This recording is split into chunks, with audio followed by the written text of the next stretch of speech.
L'industrie sidérurgique chinoise en surproduction est au premier plan des changements qui interviennent comme conséquence des réformes chinoises du côté de l'offre.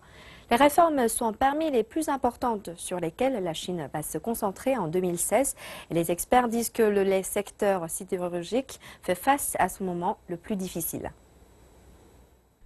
Les unes après les autres, les aciéries chinoises mettent la clé sous la porte. Mais les marchés avaient anticipé cela depuis des années. Les principales aciéries chinoises ont affiché une perte record de 53 milliards de yuans dans les 11 premiers mois de l'année dernière.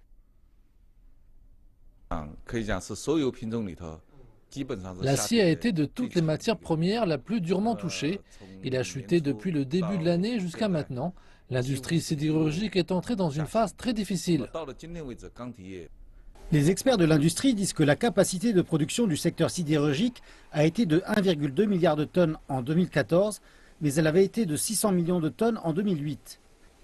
La hausse de 75,8% a été la cause principale des pertes. La pression sur les gouvernements locaux est forte, spécialement sur les ouvriers de la sidérurgie qui ont perdu leur emploi. Cependant, c'est une bonne chose pour l'industrie dans son ensemble. Se débarrasser des surcapacités est inévitable. Des signes positifs apparaissent pourtant maintenant. Les statistiques officielles montrent que la capacité de la sidérurgie a déjà été réduite de 15%, ce qui signifie que plus de 180 aciéries ont cessé leurs opérations.